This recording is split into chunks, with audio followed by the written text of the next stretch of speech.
எல்லாருக்கும் வணக்கம். எல்லாரும் எப்படி இருக்கீங்க? நல்லா இருக்கீங்களா?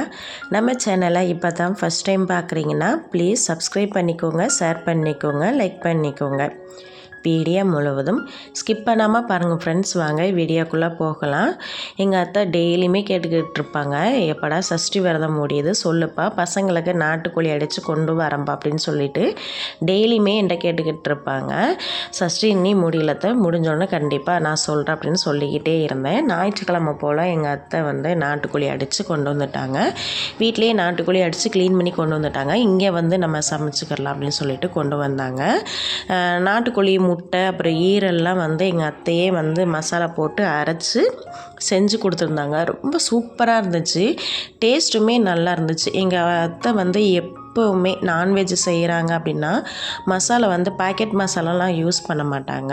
அவங்களே மசாலாலாம் வறுத்து அம்மி இல்லைன்னா உரல் இந்த ரெண்டில் ஏதாச்சும் போட்டு நல்லா ஆட்டி எடுத்து அந்த உரலோட தண்ணி இருக்கும்ல, மசாலா அரைச்ச தண்ணி இருக்கும் இல்லையா, அதுதான் டேஸ்ட்டு, முக்கியமான டேஸ்ட்டு அதில் தாங்க இருக்குது. அந்த தண்ணியை எடுத்து சேர்த்து சமைச்சு கொடுப்பாங்க. ரொம்ப சூப்பராக இருக்கும். ரொம்ப ரொம்ப நல்லாயிருக்கும். ஆனால் எனக்கு அந்த டேஸ்ட் வராது. நானுமே மசாலா வந்து தனியாக தாங்க ஒவ்வொன்றா அரைச்சி செய்வேன் குழம்பு.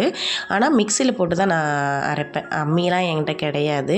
டேஸ்ட்டு வேறு மாதிரி இருக்கும். நான் செய்கிறது வேறு மாதிரி இருக்கும், எங்கள் அத்தை செய்கிறது வேறு மாதிரி இருக்கும். நான் அவங்க டேஸ்ட்டுக்கு வந்து ஈடு கொடுக்க முடியாது.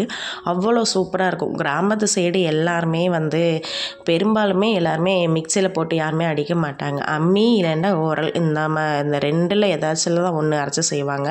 டேஸ்ட் ரொம்ப நல்லாயிருக்கும். நாட்டுக்கோழி குழம்பு அப்புறம் நாட்டுக்கோழி பிரியாணி, இது ரெண்டுமே ரொம்ப சூப்பராக இருந்துச்சு. டேஸ்ட்டுமே ரொம்ப நல்லா இருந்துச்சு. எப்போது பேச வேண்டும், எப்போது பேசக்கூடாது, ஏன் அப்படி சொல்கிறேன்னா, நம்ம இருக்கிற இடமா இருக்கட்டும், இல்லை வேலைக்கு போகிற இடமா இருக்கட்டும், இல்லை நம்ம சொந்தக்காரங்களாக இருக்கட்டும், எந்த இடத்துலையாச்சும் இருக்கட்டும்ங்க, நம்ம எப்போது பேசணும்னா, ஒருத்தவங்க நம்மளை பற்றி ஏதாச்சும் பேசுகிறாங்க சொல்கிறாங்க அப்படின்னு சொன்னால் ஒரு வாட்டி அமைதியாக போகலாம், தப்பு கிடையாது. ஒரு வாட்டி அது கண்டு காணாமல் நம்ம போயிடலாம். மறுபடியும் அவங்க வந்து பேசிக்கிட்டே இருக்காங்க அப்படின்னு சொன்னால் அந்த இடத்துல கண்டிப்பாக அவங்களுக்கு பதில் கொடுத்து தான் ஆகணும். நம்ம பேசாமல் இருந்தால் நம்மளுக்கு தான், நம்ம மேலே தான் தப்புன்னு ஆயிரும்.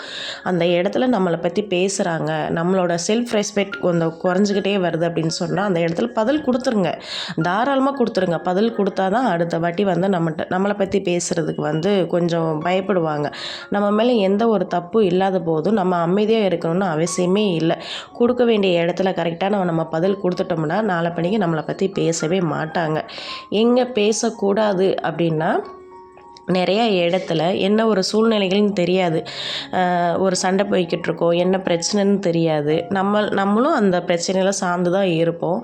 டக்குன்னு கோவம் வந்துடும். நம்மளை அறியாமலே டக்குன்னு கோவம் வரும்போது நம்ம பேசிடுவோம், டக்குன்னு பேசிடுவோம். கோவத்தில் எல்லாமே பேசிடுவோம். பேசி முடிச்சுட்டு அது பெரிய ஒரு பிரச்சனையாக வந்து நிற்கும் போது நம்மளுக்கு அந்த கோபம்லாம் தணிஞ்சு முடிச்சாப்பட்டோம். அப்போ தான் நம்மளுக்கு தெரியும், இந்த இடத்துல நம்ம பேசியிருக்கக்கூடாது, நம்ம ரொம்ப பேசிட்டோம், இந்த இடத்துல நம்ம அமைதியாக போயிருக்கணும் தவிர பேசியிருக்கக்கூடாது அப்படின்னு சொல்லிட்டு நம்மளோட கோவம்லாம் தணிஞ்சப்பட்டு தான் நம்ம புத்திக்கு எட்டும்னு சொல்லுவாங்க இல்லையா, அது மாதிரி நம்ம புத்திக்கு எட்டும். அதுதான் சொல்கிறேன். எந்த இடத்துல நம்ம பேசணுமோ அந்த இடத்துல பேசிடுங்க, எந்த இடத்துல பேசக்கூடாதோ அந்த இடத்துல பேசுகிறாதீங்க. நானுமே நிறைய இடத்துல வந்து என்ன சூழ்நிலைகள்னு தெரியாமல் நிறைய இடத்துல கோவப்படுவேன். டக்குன்னு கோவப்பட்டுக்கிட்டே இருப்பேன். கோவப்பட்டு அந்த கோபம்லாம் குறைஞ்சாப்பட்டு தான் நான் யோசிப்பேன், அந்த இடத்துல நம்ம பேசிக்கவே கூடாது. தேவையில்லாமல் நம்ம கோவப்பட்டு தேவையில்லாமல் அடுத்தவங்களை திட்டி அவங்க மனசை நம்ம தேவையில்லாமல் கஷ்டப்படுத்திட்டோம். இதுக்கு நம்ம அமைதியாகவே இருந்தாலே இவ்வளோ பிரச்சனை உண்டாயிருக்காது. இவ்வளோ அந்த விஷயத்தை வந்து ரொம்ப சீரியஸாகவும் எடுத்துக்க மாட்டாங்களே. அப்போ வந்து நம்ம கோவத்தை நம்ம தான் குறைச்சிக்கிறணும், நம்ம அந்த இடத்துல பேசியிருக்கக்கூடாது அப்படின்னு சொல்லிட்டு நிறையா டைமில் நான் யோசிப்பேங்க. இப்போ கொஞ்சம் கொஞ்சமாக என்ன ஓரளவுக்கு வந்து நான் குறைச்சிக்கிட்டு தான் சொல்லுவேன். எந்த இடத்துல நான் பேசணுமோ அந்த இடத்துல பேசிடுவேன். இந்த இடத்துல நான் பேசக்கூடாது அப்படின்னு நினச்சேன்னா அந்த இடத்துல நான் இப்போ பேசுகிறதே இல்லை. நான் ஓரளவுக்கு நான் கம்மி பண்ணிட்டேன் தான் சொல்லுவேன். ரொம்பவே நான் கம்மி பண்ணிட்டேன். அனாவசியமாக பேசி அடுத்தவங்க மனசை கஷ்டப்படுத்தி அது சண்டையாக வந்து முடிகிறதுக்கு நம்ம பேசாமல் அமைதியாகவே இருந்துடலாம் அப்படின்னு சொல்லிட்டு நிறைய இடத்துல இப்போ நான் பேசுகிறதே கிடையாதுங்க. சூப்பராக வந்துச்சுங்க. சீரக சம்பா பிரியாணி ரொம்ப நல்லா வந்திருந்துச்சு. என் பசங்களை வந்து வெங்காயத்தை உரிக்க சொன்னேன். நான் உரிக்கும் போதே சொன்னேங்க, ஃபேன் போட்டு வெங்காயத்தை உரிக்காதீங்கம்மா, தோல் வந்து வீடு ஃபுல்லாக பரவிடும். ஃபேன் போட்டிருக்கோம் இல்லையா, ஃபேனை ஆஃப் பண்ணிவிட்டு வெங்காயத்தை உரிங்கம்மா அப்படின்னு சொன்னேன். ஃபேன் போட்டு தான் நாங்கள் வெங்காயத்தை உரிப்போன்னு உரிச்சு வீடு ஃபுல்லாக வெங்காயத்தோலாக ஆயிடுச்சுங்க. என் பெரிய பொண்ணு தான் எல்லாமே க்ளீன் பண்ணி கொடுத்துக்கிட்டு இருந்தா. வீட்டெல்லாம் அவள் ஓரளவுக்கு எல்லாமே க்ளீன் பண்ணி கொடுத்துட்டாங்க. நாட்டுக்கோழி குழம்பு உண்மையிலே ரொம்ப சூப்பராக இருந்துச்சு. ஞாயிற்றுக்கிழமை வந்து ரொம்ப திருப்தியாக சாப்பிட்ருந்தோம். இந்த வீடியோ பிடிச்சிருந்தா லைக் பண்ணிக்கோங்க, ஷேர் பண்ணிக்கோங்க, முக்கியமாக கமெண்ட் பண்ண மறந்துடாதீங்க. Thank you friends. அடுத்த வீடியோவில் கண்டிப்பாக பார்ப்போம். தேங்க்யூ.